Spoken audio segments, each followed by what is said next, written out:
Hello les amis, on se retrouve aujourd'hui pour la 6e ronde du tournoi Chess in Lyon. J'affronte Kevin qui est actuellement à 0 sur 5. Je suis pour ma part à 3,5. Donc j'espère pouvoir gagner. J'ai les pièces blanches. Je pense jouer E4. J'ai essayé de voir ce que mes adversaires qui ont déjà joué ce qui jouait avec les pièces noires. On m'a dit la française, mais voilà, pas forcément sûr. Sachant que donc à côté de moi, enfin, sur la table à côté, il y a en parallèle la partie entre Yanis et Tan. Donc Yanis qui a gagné contre moi à la partie 5 et donc qui se retrouve à 4 sur 5 et Tan qui a 4,5 sur 5. Donc en fonction du résultat de la table à côté, le dernier match que je joue contre Tan pourra euh, être un match pour la première ou la deuxième place, tout dépend du résultat de la table d'à côté. Donc sur cette partie, je décide d'entamer avec le pion E. Donc j'envoie E4. Donc je m'attends plutôt à une française. Je ne sais pas vraiment hein, parce que j'avais pas réussi à trouver le compte. En l'occurrence, c'est pas ce qu'il joue. Il me joue E5, donc bon, ça me perturbe pas plus que ça. Sur E5, je joue cavalier F3 et ce à quoi, ce à quoi je m'attends, je ne sais pas pourquoi, c'est plutôt défense Petrov, défense russe que j'ai déjà joué lors de la deuxième ronde de la Coupe Loubatière. Sinon, bah, la réponse la plus classique, c'est cavalier C6. Après, il peut jouer la fille d'or en poussant D6. Et en l'occurrence, ben, ce qui me joue, c'est cavalier C6. Donc sur cavalier C6, moi ce que je joue, c'est l'espagnol. Donc je sors mon fou. Et là, on a deux grands principaux plans. Soit pousser A6 pour repousser le fou. Et bon, il y a deux possibilités. Soit j'échange, soit je recule. Moi, en l'occurrence, quand je la joue, je recule. Euh, et après, potentiellement pousser B5 pour encore chasser le fou, et dans ce cas-là, le fou part en B3. L'autre possibilité, c'est sortir directement le cavalier en F6, c'est ce qu'on appelle la berlinoise, mais lui, c'est pas ce qui me joue. Lui, il me joue F6. Et je me dis, mais ça, enfin, c'est sûr que c'est pas un bon coup. C'est très bizarre comme coup. Si on respecte pas vraiment les principes de l'ouverture, ça ouvre cette diagonale sur le roi qui peut être dangereuse à un moment donné. Bah, ça enlève une case de sortie pour son cavalier qui est obligé de venir cette fois-ci soit en H6, soit en E7. Mais ouais, c'est pas vraiment terrible. Ce sur quoi bah, j'hésite. Est-ce que je fais petit roc directement histoire de mettre mon roi à l'abri, sortir ma tour et attaquer? Est-ce que bon, peut-être je peux regarder aussi les fous prends. Je sais pas trop. Et après, bah, un des autres plans classiques dans l'espagnol, c'est de venir fracasser le centre avec les poussées C3, D4. Bon, vu que là, il a sorti son pion en F6, il bloque un peu la sortie vraiment de son cavalier et donc son roi risque de rester au centre quand même un petit bout de temps. Ça dépend comment il se développe. Donc je pars pour C3 pour ensuite jouer D4. Lui sur ça, il joue faux 7 et là pareil, bon, ça a pas l'air terrible parce que bah, le cavalier il peut sortir que en A6 et à partir du moment où je vais jouer D4, bah, je vais pouvoir manger son cavalier, déstructurer ses pions. C'est pas ça a pas l'air d'être vraiment un bon coup. Donc bah, je pars vers le plan que j'avais dit, hein, je pousse D4. Ce sur quoi lui il joue A6. Donc là, voilà, j'ai deux choix possibles. Soit je prends son cavalier qui permettrait de doubler les pions, soit je recule et je décide de reculer et je m'attends derrière à ce qu'il joue B5. En l'occurrence, c'est pas ce qu'il fait, lui il joue des 6, donc là il enferme un peu son fou il peut plus bouger, donc là pour développer son cavalier, bah, il est obligé de partir en A6, ou sinon il doit rebouger son fou, ou bouger sa dame, bref ça va pas être maintenant qu'il va roquer. Par contre, en contrepartie, il a quand même une très très solide situation ici, euh, avec ces pions qui sont sur case noire. Donc mon fou de case noire, pour l'instant, va avoir quelques difficultés à exister. Et ce que je me dis, c'est bon, pour l'instant, j'ai peut-être pas encore besoin de mettre mon roi à l'abri, je peux encore continuer à me développer. Il faut que je sorte mon fou pour ensuite développer mon cavalier correctement. Donc, je vais sortir mon fou en E, parce que de toute façon, colonne F, colonne G, colonne H, le fou c'est protégé par les pions, donc je décide de jouer fou E3 pour développer mes pièces. Ce sur quoi il joue fou D7, et je me dis, bon, c'est peut-être le moment de faire petit roc, et je fais donc mon petit roc. Lui, sur ça, il joue cavalier A5, et ce que je me dis, c'est je vais continuer à me développer tranquillement avec mon cavalier, et à ce moment de la partie, ce que je me dis, c'est si jamais lui, avec son fou, il récupère mon fou, je le récupère avec la dame, et j'ai une fourchette roi-cavalier, et je récupère le cavalier. Donc, je développe mon cavalier en D2. Ce sur quoi il prend mon fou, je le récupère, et je me dis, bon, c'est bien, je récupère une pièce, je suis extrêmement confiant, et en fait, il recule le cavalier, et ça montre un petit peu le peu de vivacité mentale que j'ai à ce moment-là. Je suis quand même assez fatigué à ce moment-là du week-end. Je sais que la partie d'après, c'est contre Tan, et que c'est la partie qui est pour moi la plus importante. Et du coup, je suis vraiment pas concentré sur cette partie. En fait, je joue vraiment très très mal. Je vois des trucs, mais je calcule pas.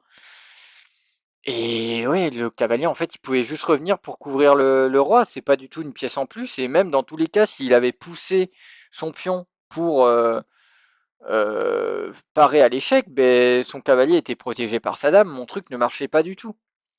Et bon, à ce moment-là, je n'avais pas conscience, mais face à un adversaire que je sais être moins bon que moi, et pour lequel je suis vraiment favori, entre guillemets, je dois conserver les pièces. Là, moins je laisse de pièces sur l'échiquier, moins il y a de complexité, plus il a de chances d'égaliser, et plus il a de chances même soit d'obtenir la nulle, soit même d'aller gagner. Parce que sur une erreur, ça peut très vite arriver, et il peut très vite prendre le dessus. Donc là, bon, je me dis, il faut vraiment que tu te réveilles. Ce que je vais essayer de faire, c'est créer un certain nombre de signaux faibles. Donc là, je me dis que je peux ramener ma tour A en D1, histoire de créer un vis-à-vis avec sa dame, et ça peut amener un certain nombre de complications par la suite. Donc je bouge ma dame en D1. Ce sur quoi lui il joue B5, donc il chasse ma dame. J'ai pas trop envie de la mettre en B3, parce que je me dis derrière il va venir la chasser, ou soit potentiellement avec son cavalier, soit en poussant les pions. J'ai pas trop envie de ça, j'ai pas envie de la rebouger une deuxième fois, même si ici du coup elle contrôlerait la case de petit roc. Mais je préfère l'envoyer plutôt en C2, comme ça ça protège aussi mon pion E. Lui sur ça, il joue fou F8, et voilà, c'est là où on voit que c'est pas un joueur très expérimenté, hein, il est non classé. Et très honnêtement, je pense malheureusement pour lui, la poule était d'un trop haut niveau par rapport à son niveau, parce que là, il respecte absolument pas les principes de l'ouverture. Il bouge ses pions, il a une seule pièce de développer, quand moi j'en ai une, deux, trois, quatre qui sont développées. Le roi qui est à l'abri, ce qui n'est pas son cas non plus. Donc, ce que je me dis à ce moment-là de la partie, c'est il faut que j'ouvre les lignes. Mais ce que j'aimerais bien faire, c'est ramener mon cavalier peut-être ici en F5, où il sera quand même assez puissant. Il viendra taper certains pions. Ça peut peut-être être une bonne manœuvre de cavalier. Donc j'envoie le cavalier en H4 pour le ramener derrière en F5. Ce sur quoi lui il joue cavalier C en E7, et ouais, il valait peut-être mieux développer l'autre cavalier. Celui-là était déjà développé. Mais voilà, c'est encore une fois, ça montre que c'est un joueur qui a pas beaucoup d'expérience. Et de ce que j'ai compris, ça fait pas vraiment longtemps qu'il joue aux échecs, quelques mois. Et bon, par contre, ce coup de cavalier empêche mon cavalier de venir en, en F5. Parce qu'après, ça me fait doubler les pions, mais peut-être que ça ouvre les colonnes et c'est peut-être pas si mal que ça en réalité. Mais ce que je me décide de faire, c'est d'abord de manger en E5, ouvrir les lignes. Donc là, voilà, il y a un vis-à-vis avec sa dame. Si je bouge mon cavalier, où que ce soit, ça va attaquer sa dame avec ma tour. Il y a une belle découverte qui peut arriver. Mais d'abord, ben, bon, j'ai ce cavalier qui est mal placé. Et j'ai pas trop envie de déplacer mon cavalier D en F3 parce que derrière ça prend cette case de fuite pour mon cavalier qui est en H et bah, on peut craindre des poussées G5 à certains moments qui bah, condamneraient en quelque sorte ce cavalier. Donc là, ce que je me dis, c'est il faut que je continue d'ouvrir les lignes et je m'intéresse à la poussée F4. Et bon, je me dis F4, bah, s'il prend, moi, ça m'arrange, parce que derrière, je reprends du fou. Et, mon fou devient extrêmement fort.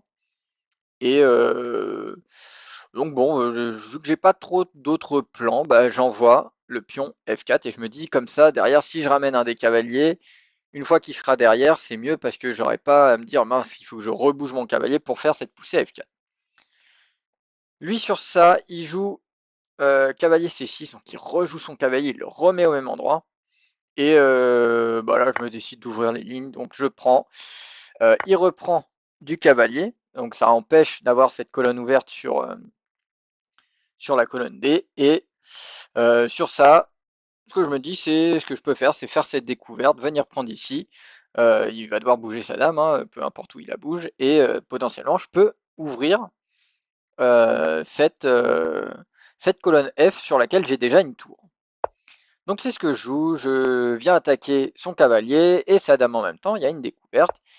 Il joue fou D6 et ce sur quoi je décide de venir récupérer son cavalier.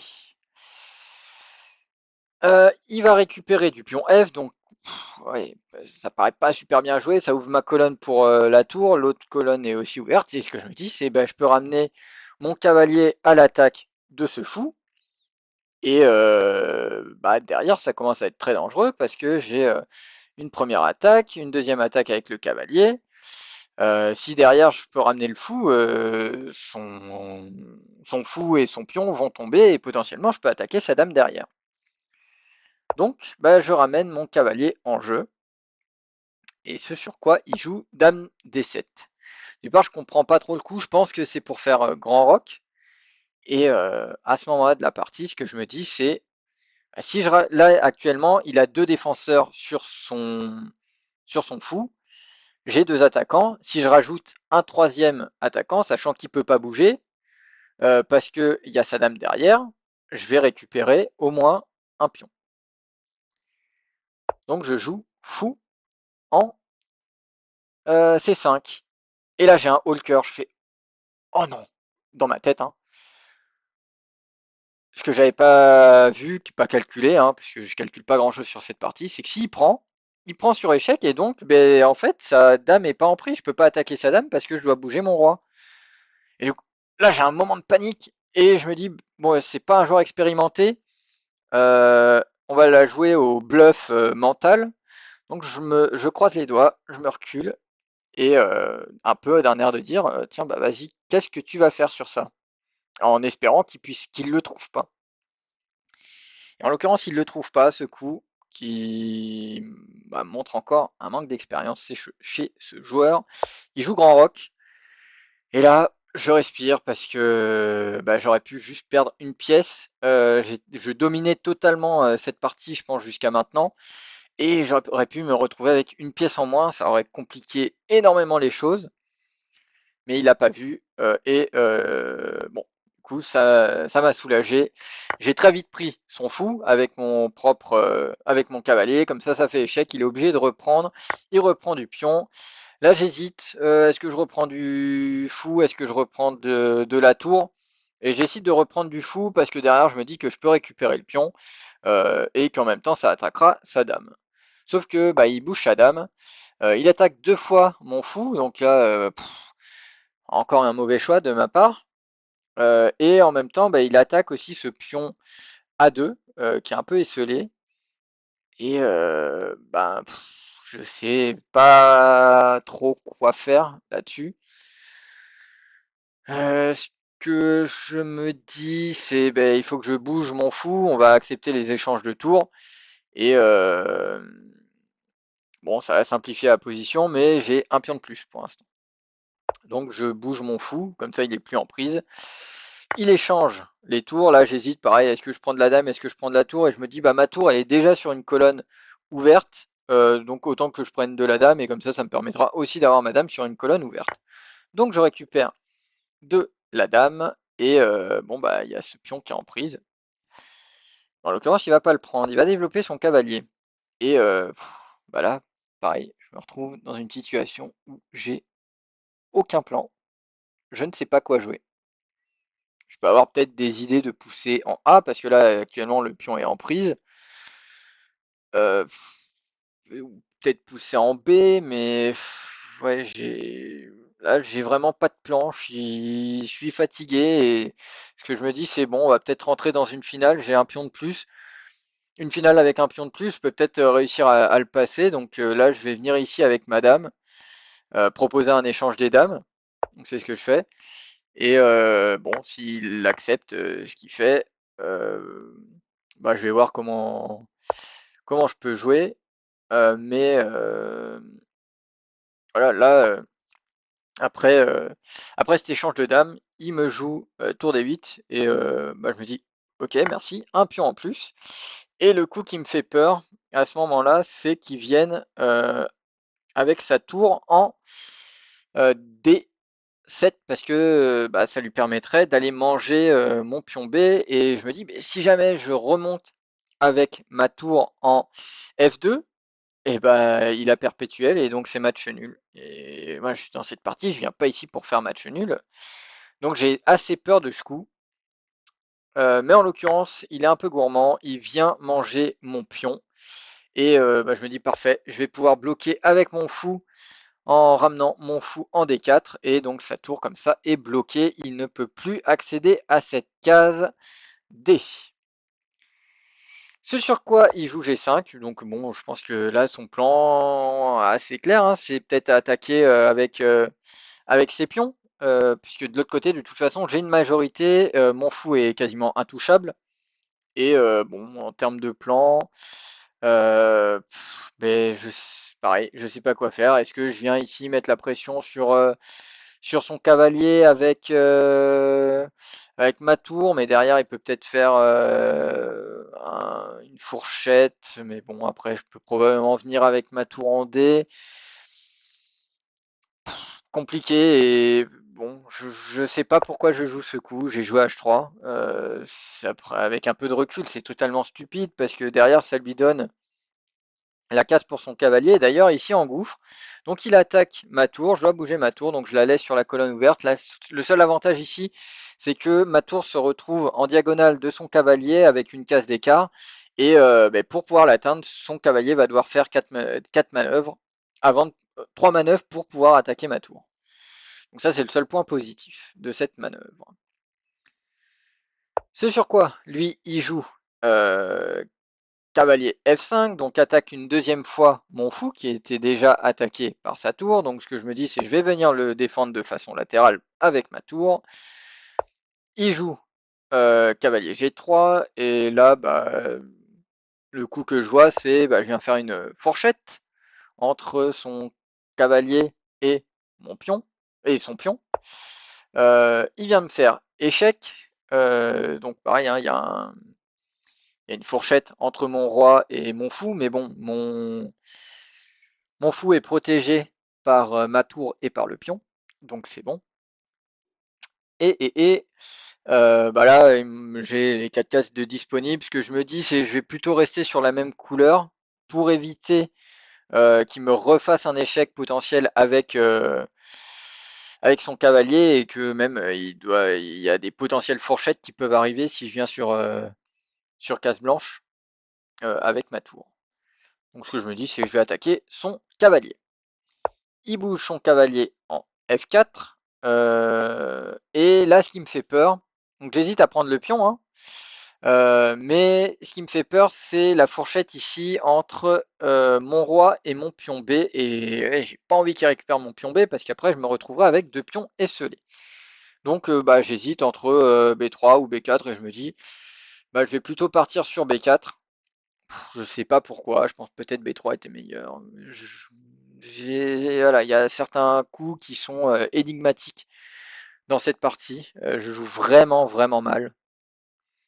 Je suis pas satisfait du tout de ma partie. Voilà, j'ai un pion de plus, je pense pouvoir convertir cet avantage.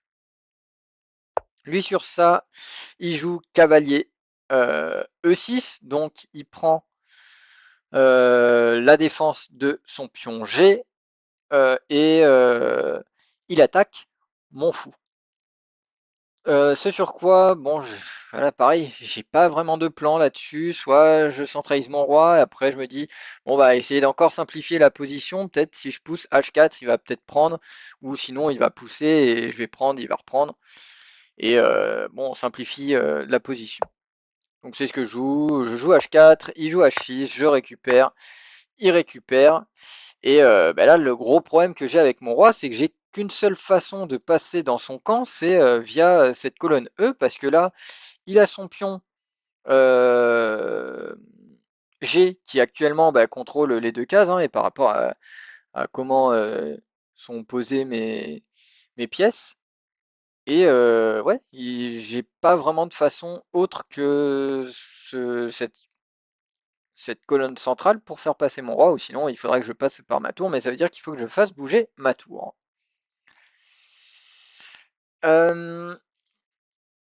Ce sur quoi, bon, ne sachant pas trop quoi jouer, je vais jouer G3.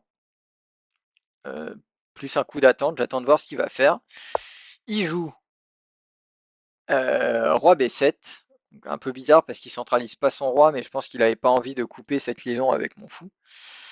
Ouais, sur ça, je vais jouer tour E4, donc j'attaque son cavalier. Il vient me faire échec, je viens me mettre derrière ma tour. Donc là, il peut pas m'attaquer. Et il va jouer enfin cavalier prend D4. Donc là, 3 façons de reprendre. Soit de la tour, soit du pion, soit du roi. J'ai pas envie de reprendre du roi parce que sinon, lui, ça lui laisse la possibilité de venir ici avec sa tour et de manger mon pion. Euh, et donc, pardon, d'avoir un pion éloigné passé. Et donc, j'ai pas envie de ça. Avec la tour, mais je sais pas trop. Et je me dis, prendre avec le pion, l'avantage, c'est que ce pion-là, du coup, il a plus aucun pion pour le stopper. Ça peut être pas mal. Et derrière, je peux le soutenir avec ma tour. Donc, je décide plutôt de reprendre du pion. Ce sur quoi il va ramener son roi. Donc là, il a la possibilité de ramener son roi et de venir m'attaquer sur côté Eldam. Et par contre, voilà, il a un petit échec. Je peux être gourmand et aller chercher un nouveau pion.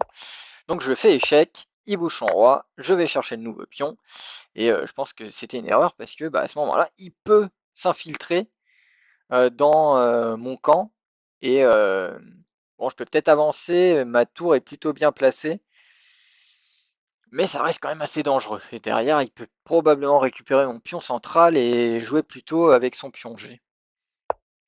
Il vient me faire échec, et là je me dis bah parfait, hein, je viens avec mon pion en D3, et au final, sa tour me faisait beaucoup plus peur quand elle était sur la colonne F que là maintenant qu'elle est sur la colonne E. Et là, voilà, j'empêche son roi de pouvoir avancer.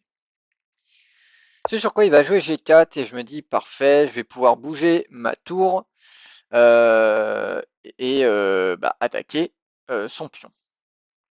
Donc je bouge ma tour, j'attaque son pion et il vient le défendre avec sa tour. Et ça, c'est une grosse erreur parce que Vu que mon roi est en opposition là de son roi et avec une seule case d'écart, il va pas pouvoir avancer sur les cases qui sont devant lui, qui sont contrôlées par mon roi.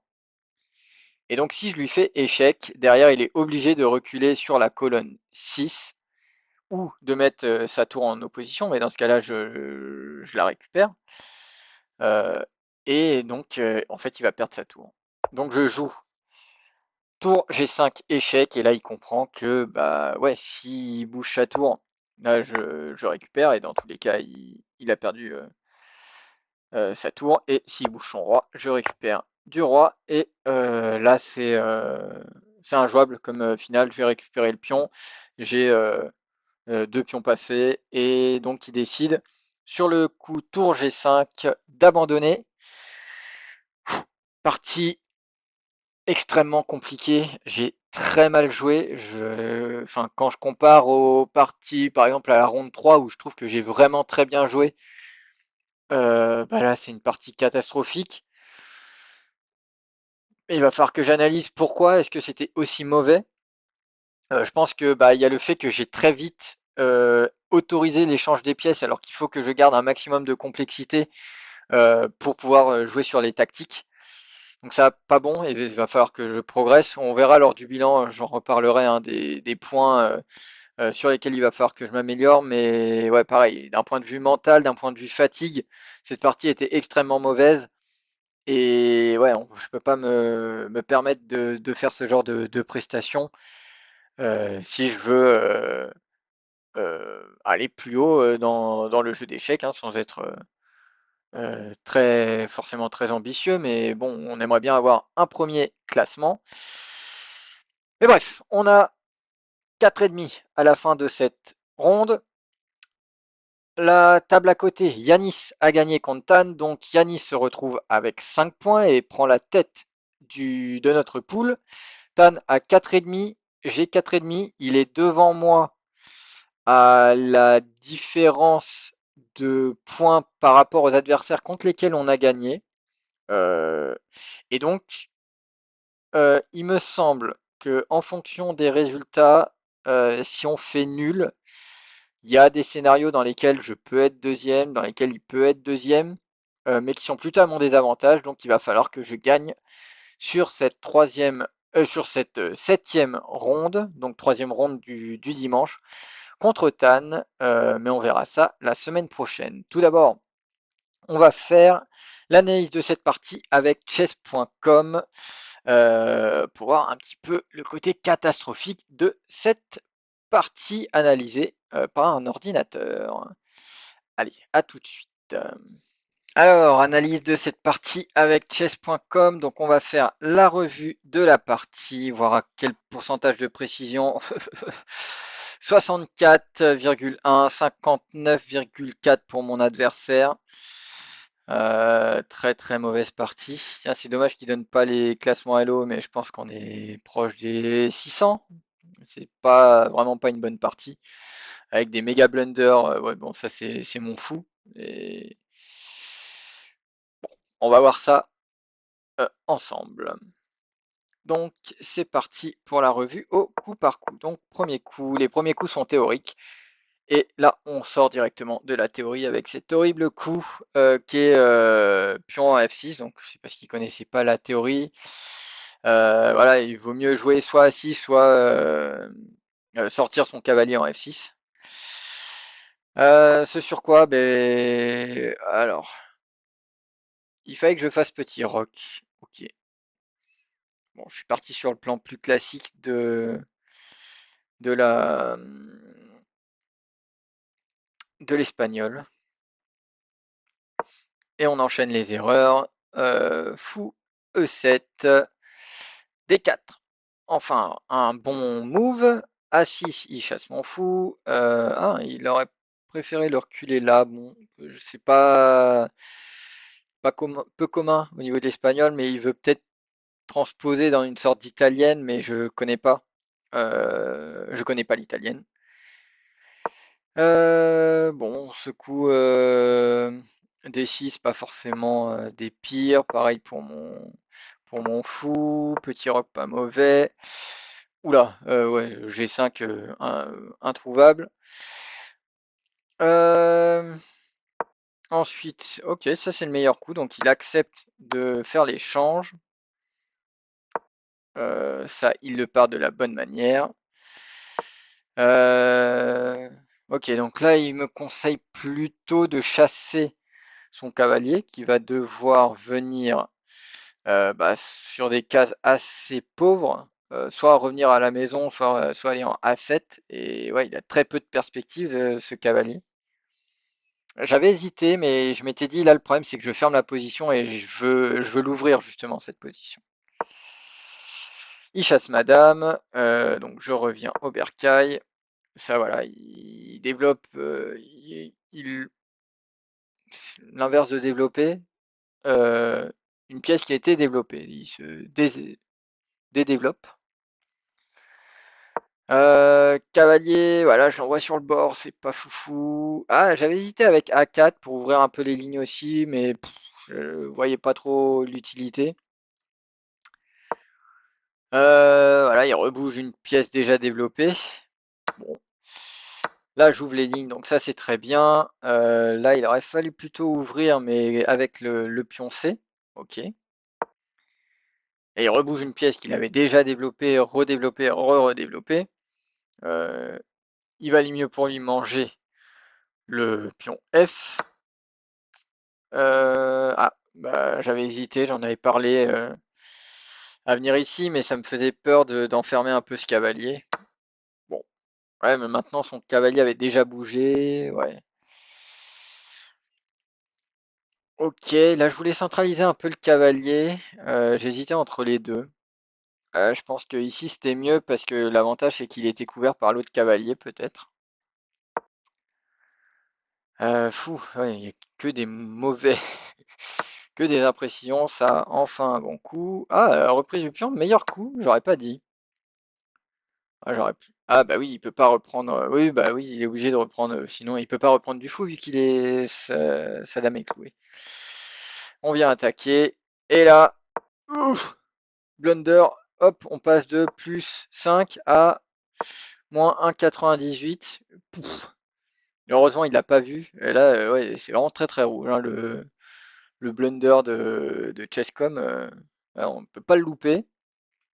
On va mieux continuer à ouvrir les lignes avec C4 et potentiellement jouer derrière si lui il poussait en B, jouer C5 pouvait être intéressant. Heureusement, il n'a pas vu. Hop, grand rock. Et donc là, on revient à la même situation, plus 5,42. Donc là, on récupère. Valait mieux peut-être récupérer du fou d'abord. Peu importe. Là, pareil, je pense qu'il valait mieux récupérer de la tour. Donc encore un mauvais choix. Ok, bon, ça m'avait pas l'air mauvais comme coup. Ah, mais lui, il réinsiste avec C4. Ah non, hop. Si là, il me dit C4 est le meilleur coup, et après, il me dit plutôt Dame F2. Mais je vois pas pourquoi, parce que Dame F2, ok. Et pourquoi derrière, tu prendrais pas. Attends, si je fais Dame F2, y a quoi qui t'empêche de prendre là comme ça? Ah, Dame F8 plus. Enfin, échec. Ok.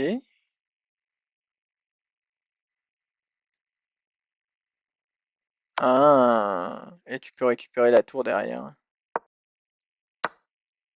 Ok. Bon, j'ai bougé mon fou parce qu'il était en prise. Ouais, pas foufou. Et on autorise l'échange des tours. Bon, ouais, là on est presque revenu à égalité. Et bon bah là, j'offre l'échange des dames. Qui fait en sorte que la partie, la position est nulle. Donc là, j'ai un pion, enfin un deuxième pion de plus. Il récupère ce pion. Ça me permet de bloquer. Ouais, c'était bien le meilleur coup. Et il se passait quoi justement? Parce que j'aimais pas ce coup. Ok, prise, prise. Ah, ok, en fait, j'accepte le fait de perdre ce pion, mais derrière, j'ai suffisamment de compensation. pour... ok. Bon, lui il a pris. Je suis venu bloquer. Ouais, j'avais hésité à prendre le pion, mais je me disais trop gourmand. Et j'avais vraiment peur de cette tour qui venait en D2. Il avance son pion. Bon, ça, ouais, il valait mieux mettre la tour en jeu. Il attaque ma tour, je bouge ma tour. Il rebouche son cavalier. Ah, ouais, petite fourchette intéressante. Avec un pion en plus, il attaque ma tour. Ok. Bon, ça je ne sais pas pourquoi. Peut-être pour se remettre à 3 cases de lui. Je sais pas. Donc là, ouais, il me fait échec. J'attaque avec mon roi. Là, il conseille plutôt d'échanger. Ah, et là, lui, il conseille de prendre. Mais le problème, c'est si je prends, échec, tu viens là, il récupère. C'est pas fou. Après, t'attaques ça et son fou au final, enfin son cavalier a peut-être pas beaucoup de cases.